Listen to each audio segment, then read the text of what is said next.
할렐루야. 오늘 꿈꾸는 자가 오는 도다라는 말씀으로 여러분들에게 말씀을 선포하겠습니다. 창세기 37장부터는 우리가 지난 수개월에 걸쳐 배웠던 야곱에서 이제 창세기 후반부에를 장식하는 유명한 인물 요셉이 이제 등장을 하게 됩니다. 이 족장이 야곱의 족장이었던 시절에서 벗어나서 이제 바야흐로 요셉의 족장의 신대로 접어드는 서론에 해당되는 것이 바로 창세기 37장입니다. 요셉이라는 이름은 우리나라에서도 이름이 많이가 있어요. 그래서 요즘 보면은 뭐 김요셉, 권요셉, 이요셉처럼 요셉이라는 이름이 그만큼 많습니다. 우리나라뿐만 아니라 미국에서 뿐만 아니라 유럽에서 가장 많이 이름이 쓰이는 것 중에 하나가 바로 요셉. 영어로는 조셉처럼 가장 많이 이름 쓰이는 게 바로 요셉입니다. 그만큼 사람들한테 가장 큰 인기도 있고 하나님의 큰 섭리를 나타내는 자가 바로 요셉입니다.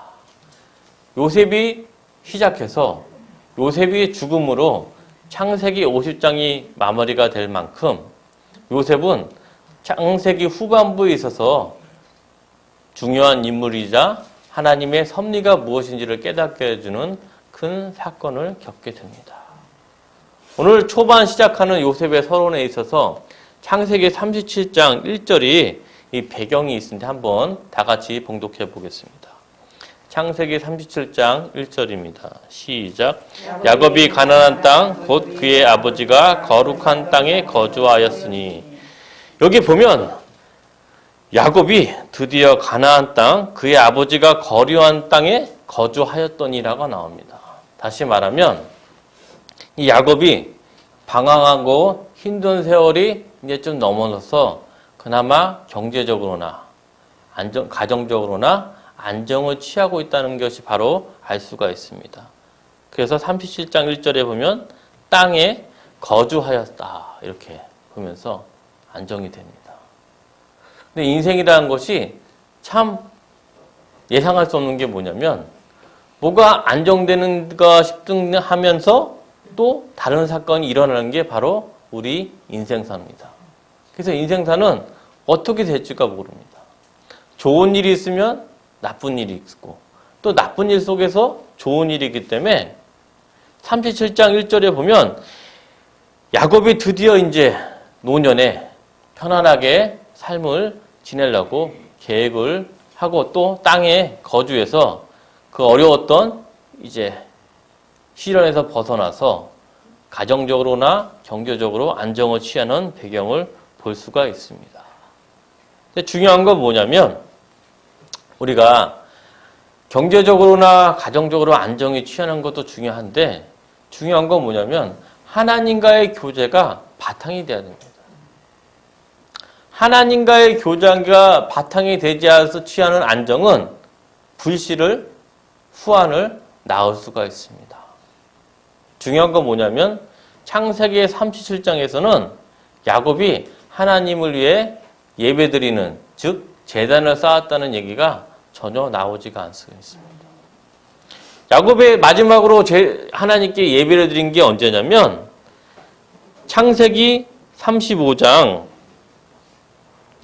우리 창세기 35장 보겠습니다.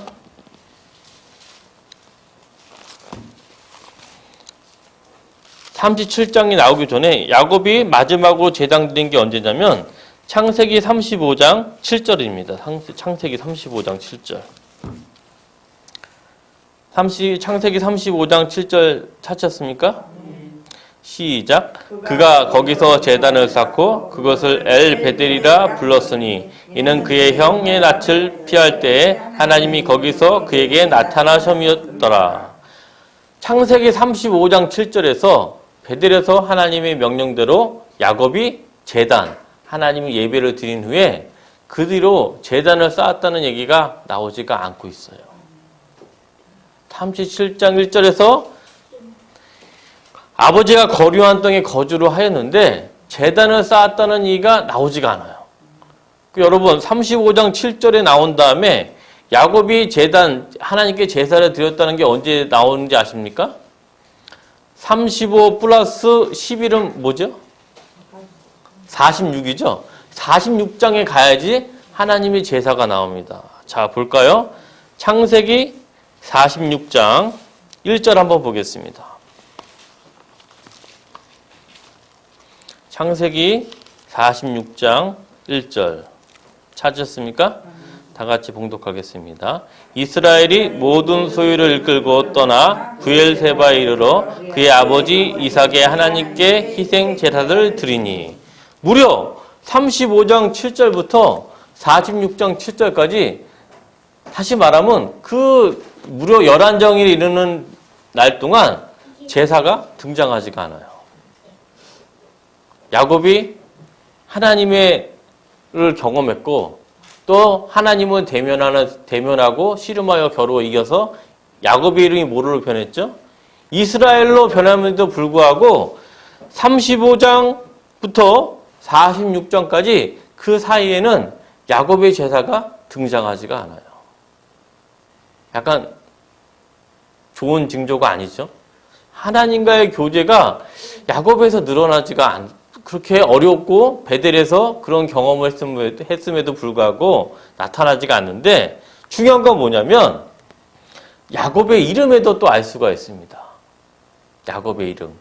어떤 이름이냐면 우리가 한번 창세기 17장 5절 한번 보겠습니다. 창세기 17장 5절. 이름이 왜 중요한지. 창세기 17장 5절. 찾으셨습니까? 시작. 이제 후로는 내 이름을 아브라함이라 하지 아니하고 아브라함이라 하니 이는 내가 너를 여러 민족의 아버지가 되게 함이니라.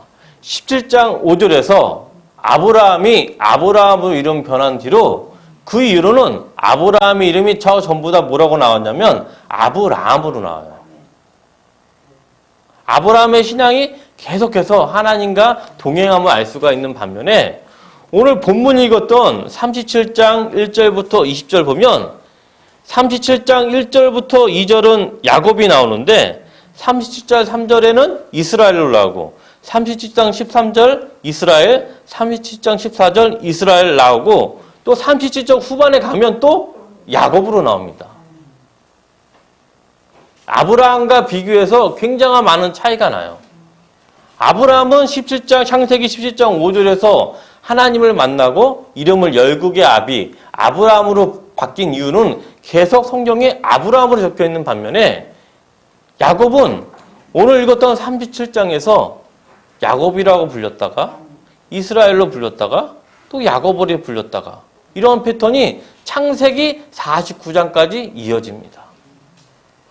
무슨 일이가 되냐면 야곱이 여러분들 봤을 때 야곱이라는 이름이 친숙합니까? 이스라엘이라는 이름이 친숙합니까? 야곱이라는 이름이 우리가 친숙해요. 그 말은 야곱이 하나님의 사람으로 이스라엘로 바뀌었지만 그 안에는 여전히 인간적인 계획과 인간적인 마음을 품을 수 있다는 걸 알 수가 있습니다. 아브라함처럼 한번 이름을 바뀐 뒤로 하나님이 칭함을 받은 후에 바로 아브라함으로 쭉 불렸던 것에 비해서 상당히 야곱은 인간적인 길로 가거나 때로는 하나님의 길로 갔거나 이런 가지째 행보를 보일 때가 많습니다. 여러분들은 꼼꼼히 성경을 보시면 그래서 야곱은 이스라엘로 하나님이 너를 변했다라고 명함을 받음에도 불구하고 계속 때로는 이스라엘이고 때로는 야곱을 갈 때가 많습니다. 오늘 여전히 37장에서 야곱은 야곱이었다가 또 이스라엘 되고 있습니다. 중요한 건 뭐냐면 왜 그러냐? 제가 말씀을 드린 것처럼 창세기 35장 7절에서 베델의 제사 이후 무려 46장 그것도 마지막에 브엘사바를 떠나기 직전 그 전에 제사를 드린 게 바로 야곱의 마지막 제사였습니다. 우리가 큰 교훈을 배울 수가 있어요. 우리가 하나님을 만나고 야곱처럼 하나님을 만나고 대면하고 우리의 이름이 야곱이 이스라엘로 변하는 그런 놀라운 경험을 했더라도 우리는 때로는 다시 인간적인 마음으로 돌아올 때가 있을까요? 없을까요? 있죠. 저는 오로리 차라리 야곱을 보면서 우리가 위안을 받습니다. 우리도 야곱처럼 이렇게 이스라엘로 또 살다가 인간적으로 또 야곱을 되돌아가는 모습을 보면서 때로는 위안을 받지만 때로는 우리 마음속에서 교훈을 한번 느껴야 됩니다. 이런 갈짓자 행보 때문에 그 파장이 누구한테 이어질까요? 당사자 야곱의 뿐만 아니라 자기의 자식까지 이어지는 게 문제입니다.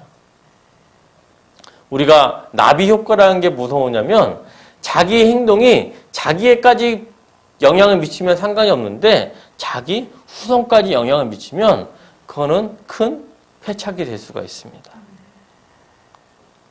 이런 배경을 가지고 살펴보면 30장 2절에서 왜 창세기 30장 2절에 이런 글이 있을까 하고 우리가 예상을 할 수가 있습니다. 우리 창세기 37장 2절 한번 같이 봉독하겠습니다. 37장 2절, 창세기 37장 2절입니다. 시작. 야곱의 족보는 이러하니라. 요셉이 17세의 소년으로서 그의 형들과 함께 양을 칠 때에 그의 아버지의 아내들 비라와 실바의 아들들과 더불어 함께 있었더니 그가 그들의 잘못을 아버지에게 말하더라.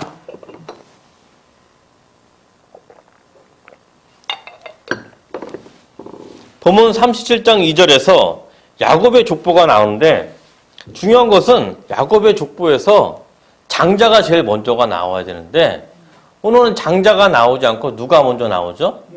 요셉이 나오고 요셉 외에 그 아들들이 이렇게 펼쳐지고 있습니다. 그럼 중심이 누구라는 거죠? 요셉.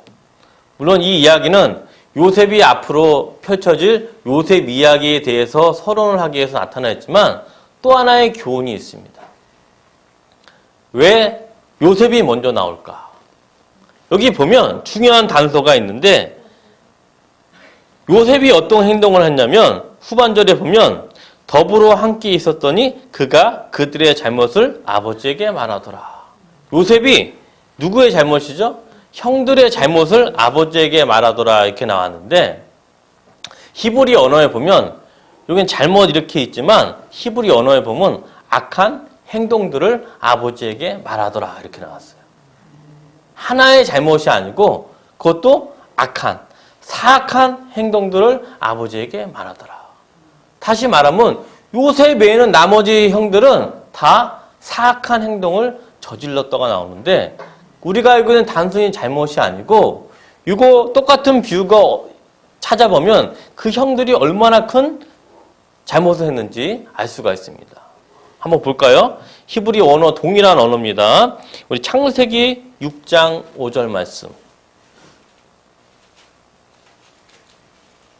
창세기 6장 5절 말씀. 그들의 잘못, 악한 행동이 어떤 거였는지 한번 똑같이 찾아보겠습니다. 창세기 6장 5절 찾으셨습니까? 시작. 여호와께서 사람의 죄악이 세상에 가득한가 그의 마음으로 생각하는 모든 계획이 항상 악할 뿐임을 보시고 여기 나온 것처럼 하나님이 세상을 창조하고 나서 노아의 홍수가 일어나기 전에 사람들의 행동이 뭐라고요? 항상 악할 뿐임을 보시고 요 의미가 창세기 30장 2절에서 형들이 그들의 잘못 의미하고 동일한 거예요. 그만큼 형들이 악한 생각을 하고 있었는데 또 어느 정도였냐면 우리 창세기 13장 13절 한번 보겠습니다.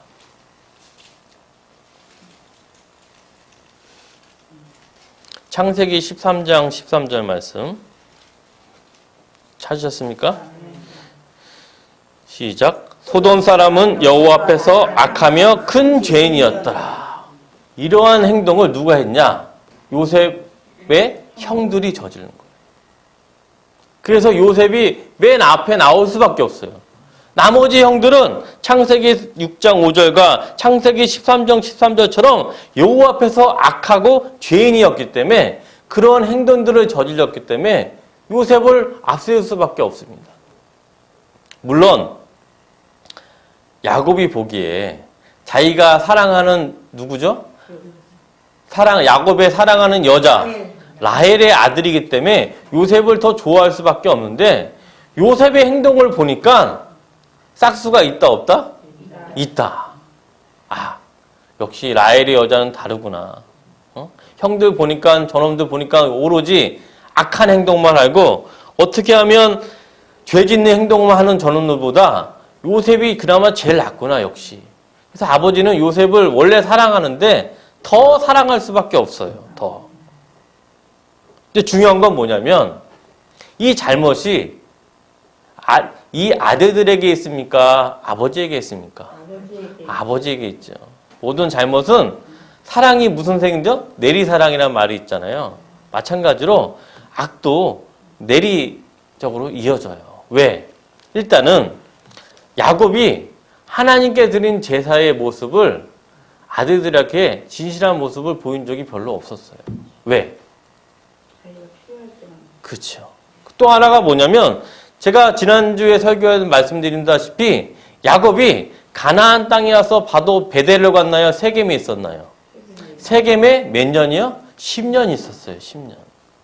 그러면 그 아이들이 청소년기 때 믿음의 가정으로서 자라나는 청소년기에 인성이 형성해야 되는데 세겜 지역의 세속적인 풍습과 악한 풍습을 10년 동안 경험하게 되면 아이들이 삐뚤어질 수밖에 없어요.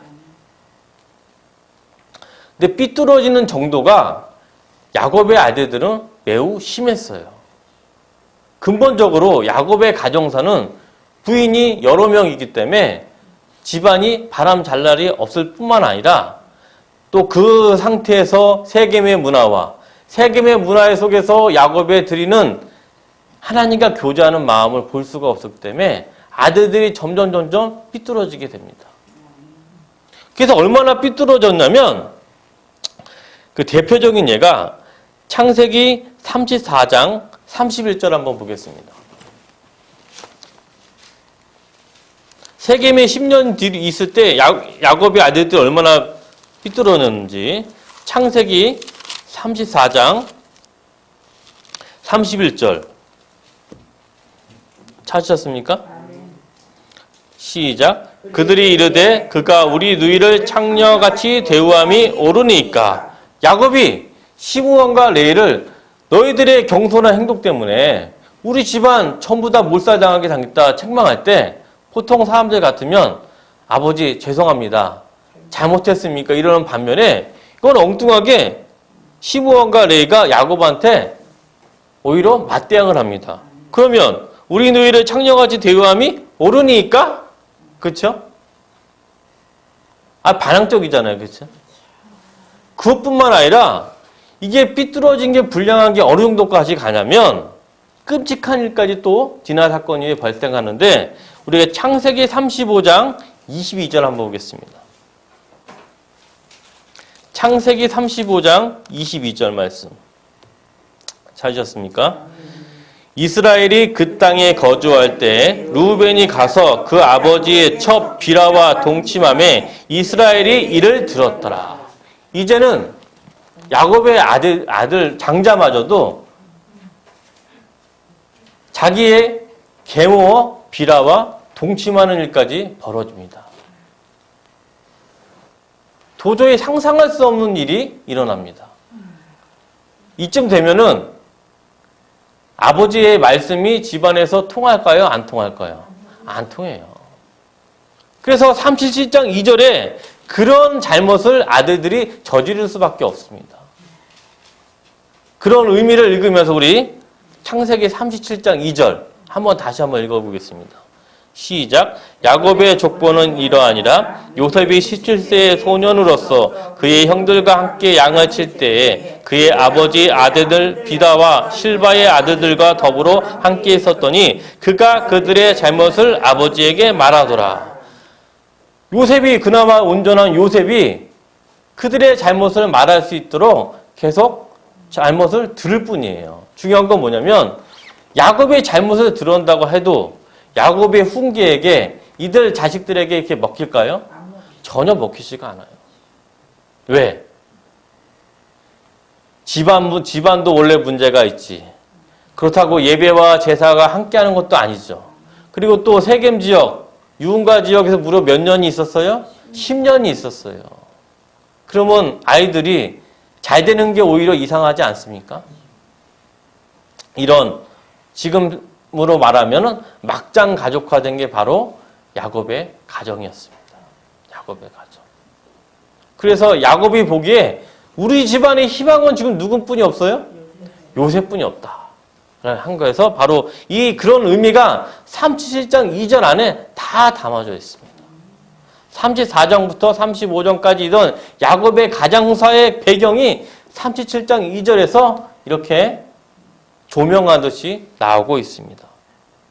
그들이 악한 행동들이 하도 많아서 그들의 잘못이 단수라고 복수하고요. 복수 형태로 돼 있어요. 언어로 보면. 왜?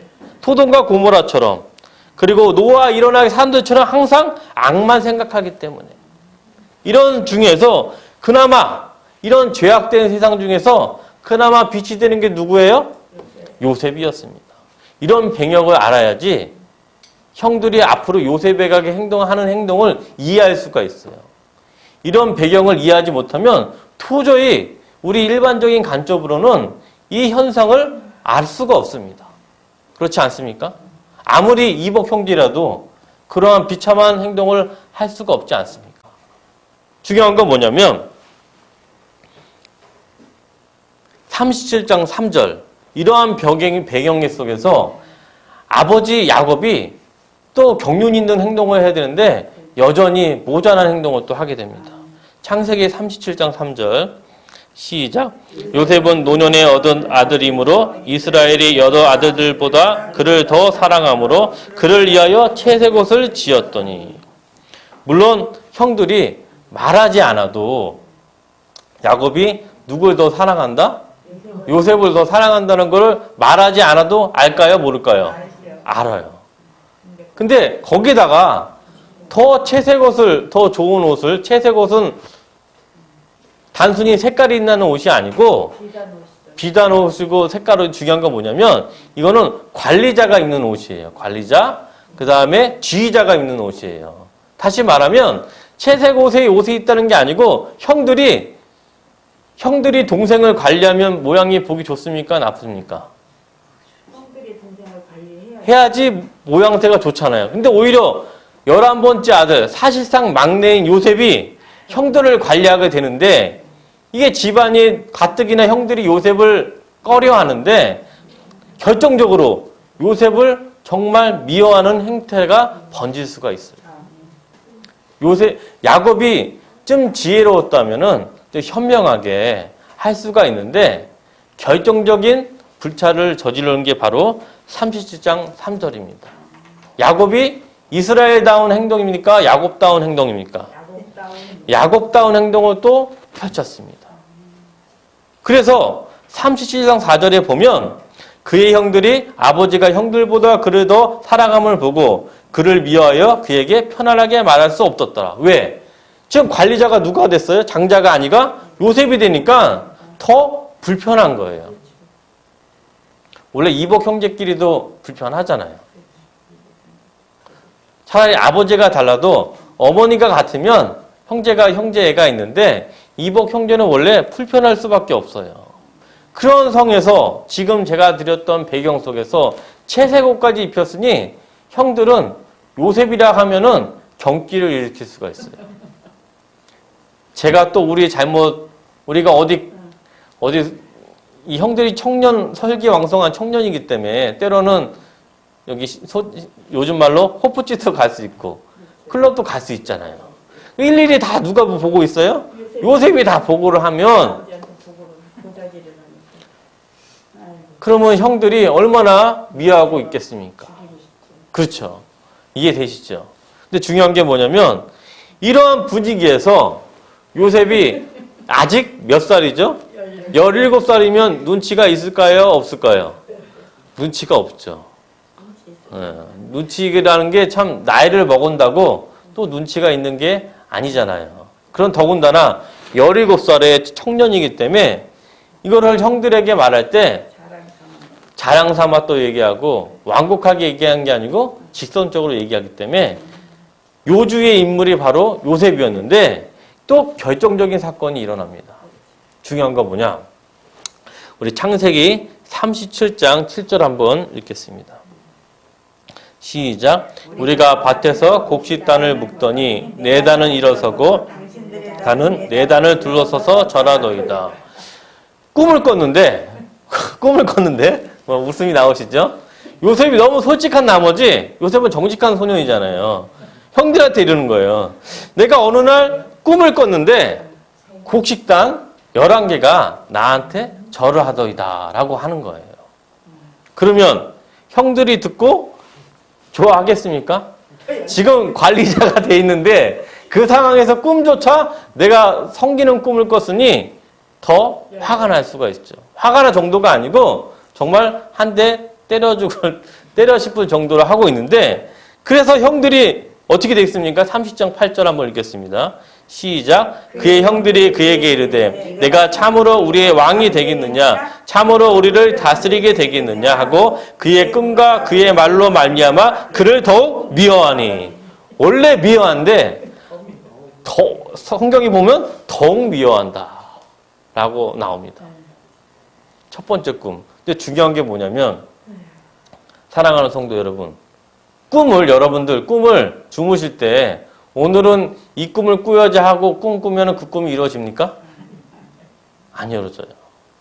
오늘은 정말 좋은 꿈을 꾸고 싶은데 때로는 악몽이 꿀 수가 있어요. 때로는 정말 꿈을 꾸고 싶지 않은데 꿈을 꾸게 되는 경우가 다반사입니다. 저는 매일 꿈을 꿔요. 잠을 제대로 못 자기 때문에 매일 365일 매일 꿈을 꾸는데 제가 원해서 꿈을 꾼 적은 단 한 번도 없고 원하던 꿈을 나온 적도 없어요. 다시 말하면 꾸는 자기의 의지와 전혀 관계가 없어요. 오늘 첫 번째 꿈 11단 곡식의 단이 절하는 것은 요셉이 꿈을 꿨습니까? 하나님이 꿈을 주셨습니까? 하나님이 주신 거예요. 하나님이 꿈을 주셨다는 게 중요합니다. 앞으로의 일에 대해서 하나님이 꿈을 꾸셨는데 이거를 단순히 꿈이 아니라 우리 성경에서 뭐라 그러냐면 묵시고 영어로 말하면 비전이에요. 사랑하는 성도 여러분, 비전 많이 들어보셨잖아요. 비전은 우리가 인간의 꿈으로 꾸는 게 아니라 하나님의 능력으로 하나님의 예지로 꾸게 되는 게 비전이고 성경에 나오는 묵시가 바로 이 꿈입니다. 첫 번째 꿈을 꿨는데 중요한 게 뭐냐면 첫 번째 꿈을 꾸면서 끝나는 게 아니라 요셉이 한 번 더 꿀까요? 안 꿀까요? 꾸고죠. 한번 볼까요? 자, 창세기 37장 9절 시작. 요셉이 다시 꿈을 꾸고 그의 형들에게 말하여 이르되 내가 또 꿈을 꾼즉 해와 달과 11별이 내게 절하더이다 하니라. 지난번에 첫 번째 꿈을 꿨을 때도 형들이 미워했는데 이제는 11별뿐이 아니라 누구도 절을 해요? 해와 달이 절을 한다. 이건 바로 부모님들까지도 절을 한다는 꿈입니다. 그렇죠? 그래서 이 꿈은 좀 도를 넘어가지고 야곱이 어떻게 말을 하는지 37장 10절 한번 읽겠습니다. 시작. 그가 그의 꿈을 아버지와 형들에게 말하며 아버지가 그를 꾸짖고 그에게 이르되 내가 꾼 꿈이 무엇이냐? 나와 내 어머니와 내 형들이 참으로 가서 땅에 엎드려 내게 절하겠느냐? 이 뉘앙스를 보면 야곱마저도 당황한 나머지 요셉을 지책하고 있습니다. 요셉이 17세의 소년이기 때문에 자기 꿈을 가감없이 솔직히 편하고 있어요. 근데 중요한 건 뭐예요? 꿈은 자기가 꾸는 것이다. 하나님이 주어질 건다. 하나님이 주어야 될 비전이라는 거예요. 여러분. 비전이라는 겁니다. 이게 바로 비전이에요. 여러분. 지금 봤을 때 요셉은 이 꿈대로 될 확률이 있습니까? 없습니까? 현재로서는 거의 제로예요. 거의 제로. 장자도 아니죠. 형 12명 중에서 형제 12명 중에서 11번째인데 이 요셉이 하나님이 한 번도 아니고 두 번을 꿈꾸고 했어요. 첫 번째는 11개의 곡식단이 절을 하고 두 번째는 11개의 별과 해와 달과 같이 절하면서 모든 사람들이 요셉 앞에 절하는 꿈을 꾸고 있습니다. 이 일이 벌어진 뒤에 형들이 이제 요셉에 대한 인내가 한계를 넘었을까요? 안 넘었을까요? 한계를 넘어서 우주 끝까지 갈 것 같아요. 분노가. 자, 그런 상황에서 첫 번째 꿈을 꾼 때도 더욱 미워한더니 두 번째 꿈을 꿨을 때 형제들이 아마 더 미워한다고 표현하려 그러는데 그에 대한 표현으로서 아버지까지 꾸짖을 정도로 이런 표현을 했습니다. 그러면 요셉의 형들이 이제 뭐를 갈고 있습니까? 이를 갈 뿐만 아니라 칼을 갈고 있어요. 칼을. 이를 가는 정도가 아니고 이를 가는 정도는 채색옷에서 끝났고 꿈 꾸게 되면 이제 칼을 갈 정도입니다. 칼을. 근데 어느 날 야곱의 아들들은 유목업을 하기 때문에 양을 쳐야 되잖아요. 그래서 어디까지 갔냐면 중요한 게 뭐냐면 야곱의 아들들이 목축업을 하러 세겜 지역에 갔어요. 세겜 지역. 여러분, 세겜 지역이 좋은 땅입니까? 불길한 땅입니까? 물론 땅은 좋지만 34장에 나오면 디나 사건이 발견할 뿐만 아니라 야곱의 아들들이 세속화되는 결정적인 장소가 바로 세겜 지역이었어요. 그래서 어느 날 야곱이 요셉에게 이르러서 너에게 임무를 줍니다. 형들이 지금 야곱이 있는 지역이 헤브론이고 형들이 간 지역이 세겜이에요. 길이가 대략 약 100km가 돼요. 100km는 엄청난 거리인데 이 야곱이 보기에 또 불안한 거예요. 저 사람들이 저 형들이 세겜에 가서 또 엉뚱한 행동할지 모르겠다. 근데 중요한 건 뭐냐면 우리가 야곱이 세겜 지역에서 넘어와서 헤브론 지역인데도 불구하고 세겜 지역에 갈 수밖에 없어요. 왜 그럴까요? 그 지역엔 풀이 있어요. 풀. 다시 말하면 세상의 유혹은 우리가 하고 싶지 않아도 언젠가는 경험할 수밖에 없다는 얘기가 바로 세겜입니다. 이 세겜을 통해서 누가 갔습니까? 야곱이 형들이 가는데 이제 요셉이 아버지의 분부에 따라서 형들이 어떻게 잘 있느냐 없느냐 동태를 살피기 위해서 어디로 가죠? 세겜 지역으로 가는 게 되는데 그때 세겜 지역에 있는 마을 사람들을 물어보니까 이제 그 형들이 세겜에서 벗어나 도단으로 지역에 펼쳐집니다. 도단은 지역에 가게 되는데 이 도단으로 지역에 더 멀리 가게 되는데 형들이 누굴 보고 있었냐면 멀리서 오는 요셉을 보고 있었어요. 요셉을. 근데 웃으면서 보고 있을까요? 칼을 갈면서 보고 있을까요? 문제는 뭐냐? 칼을 갈면서 보고 있다는 게 성경에 여실없이 드러나고 있습니다. 여실없이. 어딨냐? 창세기 37장 18절 한번 보겠습니다. 창세기 37장 18절 말씀. 찾으셨습니까? 시작. 요셉이 그들에게 가까이 오기 전에 그들이 요셉을 멀리서 보고 죽이기를 꾀하여. 형들은 충분히 제가 여태까지 사전 설명을 들으면 충분히 요셉을 죽일 수 있을까요? 없을까요? 죽일 수 있어요.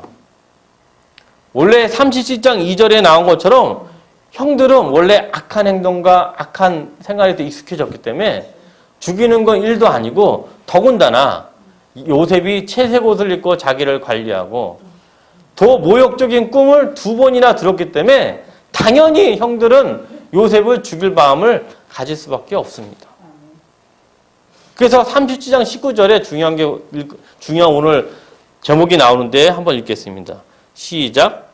서로 이르되 꿈꾸는 자가 오는도다. 근데 요셉을 뭐라고 칭하냐면 서로 이르되 꿈꾸는 자가 오는도다 생각이 나는 거예요. 형들이 보니까 내가 분명히 저놈을 죽일 수가 있는데 저놈이 우리한테 한 꿈이 생각이 나는 거야, 머릿속에.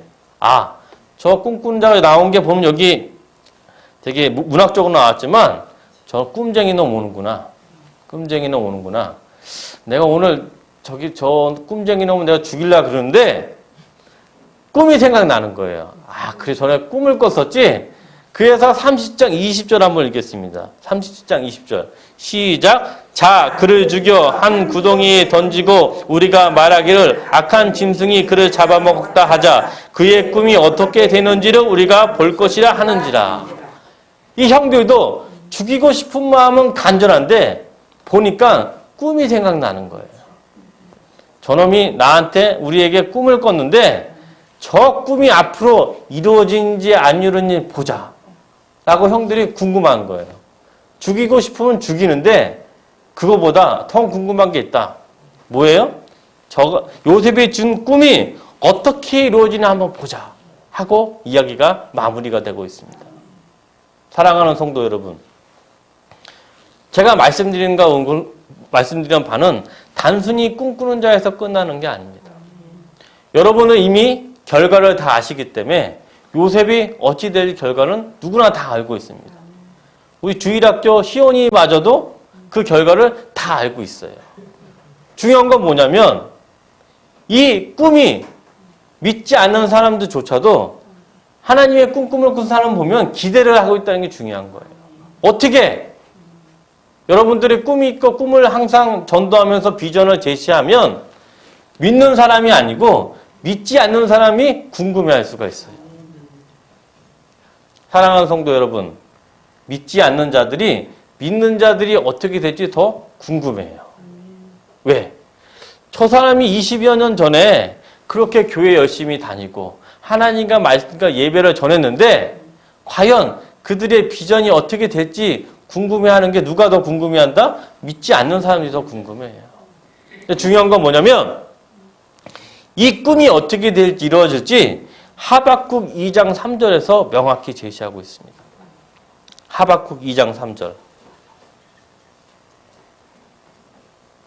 하박국 2장 3절.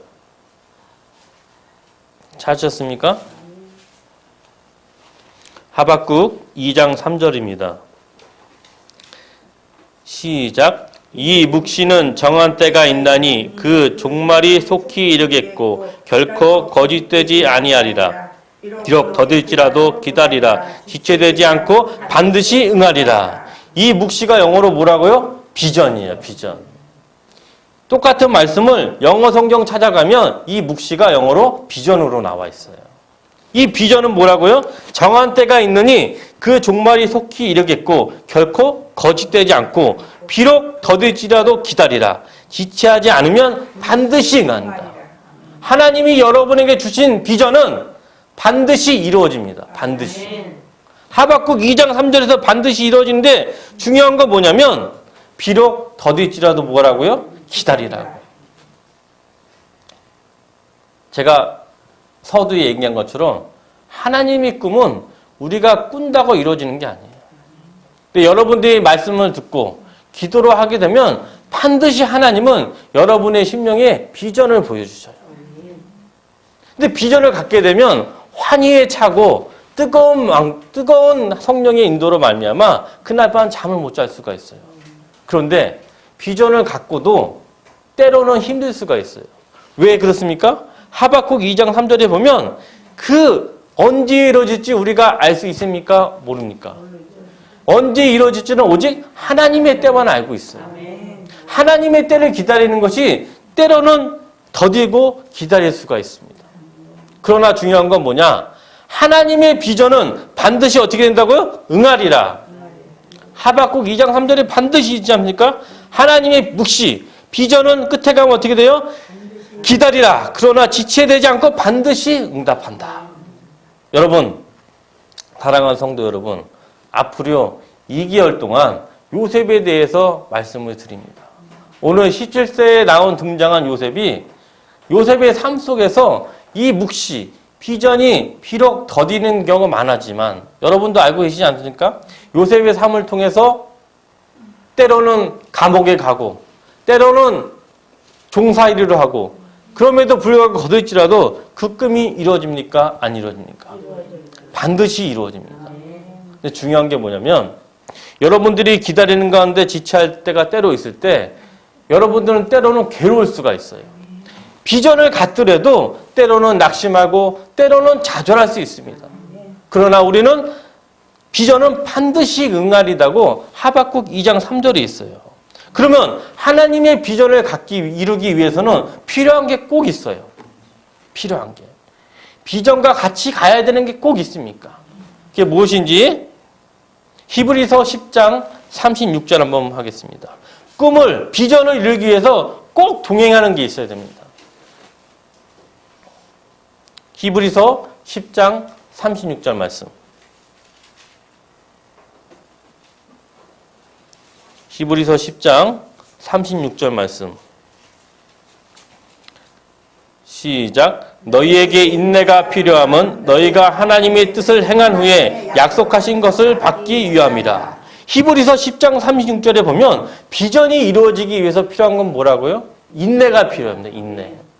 사랑하는 성도 여러분, 비전을 받았지만 인내를 가지지 못하면 우리에게 소망이 때로는 사라질 수가 있어요. 여기 계신 권사님뿐만 아니라 집사님부터 재성이까지 다 한 사람당 하나님이 비전을 주셨습니다. 근데 중요한 게 뭐냐면 비전이 이루어지는 인간의 때를 너무 기다리면 우리가 낙심하고 좌절할 수가 있어요. 그래서 인내가 필요합니다. 인내가 있어야지 소망이 있습니다. 그 말씀을 로마서 5장 3절에서 4절에 정확히 적혀 있습니다. 로마서 5장 3절에서 4절 말씀. 찾으셨습니까? 시작. 다만 이뿐 아니라 우리가 환난 중에도 즐거워하니 이는 환난은 인내를, 인내는 연단을, 연단은 소망을 이루는 줄 알미로라. 우리가 인내가 있으면 결국엔 뭐가 있습니까? 소망이 있습니다. 요셉이 17살 딸에 11개의 곡식단이 자기한테 절을 하고 11개의 별과 해와 달과 모든 사람이 절을 할 때 그 비전을 가졌던 게 그로부터 몇 년 뒤에 이루어졌냐면 무려 13년이 지난 다음에 이루어졌습니다. 근데 요셉은 13년 동안 한 번도 좌절하거나 낙심한다는 표현이 나오지가 않았어요. 범사에 형통한다는 말만 나오지 그 낙심하고 좌절한 분이 왜 나오지 않아요? 왜 그렇습니까? 요셉은 그 안에서 내 꿈이 비록 더딜지라도 하박국 2장 3절처럼 반드시 응하리라는 것을 마음에 새겼기 때문에 인내로서 소망을 가졌기 때문에 결코 좌절하지 않았습니다. 그러나 우리는 때로는 요셉이 아니라 야곱으로 갈 수가 있어요. 야곱처럼 때로는 이스라엘처럼 우리가 살다가 때로는 야곱처럼 환난과 어려움이 오면 낙심하고 좌절할 수가 있습니다. 그러나 여러분들 가실 때 하박국 2장 3절을 마음에 오늘 새기시는 거예요. 그럴 때 여러분들은 인내라는 하나님의 성령의 교통으로 인내를 통해서 여러분들이 주신 비전을 반드시 응하게 될 믿음을 가질 수가 있습니다. 요셉은 하박국 2장 3절에 나온 것처럼 하나님이 주신 꿈이 반드시 언제가 될지 모르지만 반드시 이루어진다는 소망을 가졌기 때문에 범사에 형통할 수가 있습니다. 우리 하박국 2장 3절 오늘 마지막으로 읽으면서 우리 설교를 마치겠습니다. 하박국 2장 3절 시작. 하박국 2장 3절입니다. 이 말씀을 마음에 꼭 새기세요. 이 말씀을 이 안에 오늘의 설교 모든 게 다 하박국 2장 3절에 담아 있습니다. 힘들 때마다 인내가 필요할 때마다 좌절할 때마다 하박국 2장 3절을 통해서 요셉을 생각하며 이겨내기를 축원합니다. 하박국 2장 3절입니다. 시작. 이 묵시는 정한 때가 있나니 그 종말이 속히 이르겠고 결코 거짓되지 아니하리라. 비록 더딜지라도 기다리라. 지체되지 않고 반드시 응하리라. 아멘.